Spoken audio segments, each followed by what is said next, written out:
lang na mga mornings. What's the basis for this as well? So gusto ko din pong malaman yan dahil ito po ay parte po ng tradisyon ng isang Katolikong Pilipino. Dito naman, ang batayan namin ang sinasabi nandun yun, Encyclopedia Britannica.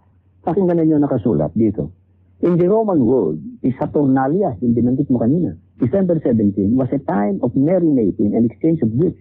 December 25 was also regarded as the birthday of the Iranian mystery god Mitra. Yung sinasabi sa Iranian pala, the son of righteousness. Kaya, yan tinatawag nilang Noche Buena yan, na nagsisimula ng December 17 or 15. Yan ang inspirasyon yun Saturnalia. Nagkataon lang yan. Nagkataon. Tulad yun yung nagkakataon. Nagkataon lang yan. Nagkataon din. Hindi ko matatanggap na nagkataon sapagkat actually, hindi ko matatanggap na nagkataon. Yung gift giving, pamimigay ng regalo kapag Pasko. May iglesia ni Cristo ba namimigay din ng regalo kapag Pasko? Sabi, pagka iglesia ni Cristo nagbigay ng regalo, sa isipan, kaya ako magbibigay ng regalo sapagkat ngayon, itinanggap ng Cristo. Ang iglesia ni Cristo nakaunawa, hindi gagawin yun. Pero hindi kami tutuon sa pagbibigay ng regalo. Ang ating Panginoong Cristo. So kung ang iglesia ni Cristo ay magbigay ng regalo sa Pasko, hindi kayo tumututulo?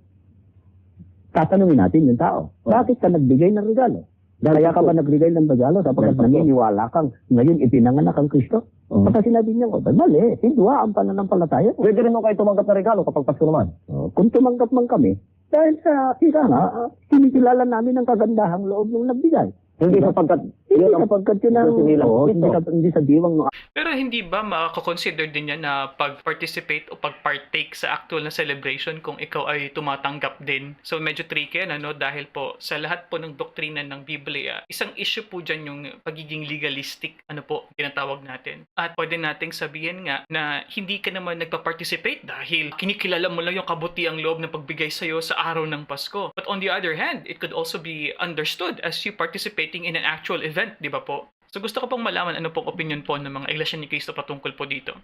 Araw na yun insulto naman kung isuli namin. Pero hindi sa diwang. Wala bang iniwan sa ganito? Tumatanggap ba kayo ng Christmas bonus? Tumatanggap ang mga Iglesia ni Cristo. Christmas bonus? Hindi sa sentidong Christmas. Hindi sa sentidong bonus. Ang bonus, kabayaran na isang pabuya, kabayaran bilang isang gantimpala, sinabi naman ni Cristo yun. Now, ang manggagawa, karapat dapat bonus na. No? So sa born again Christian, kayo ba pag Pasko, nagbibigay din ng aginaw?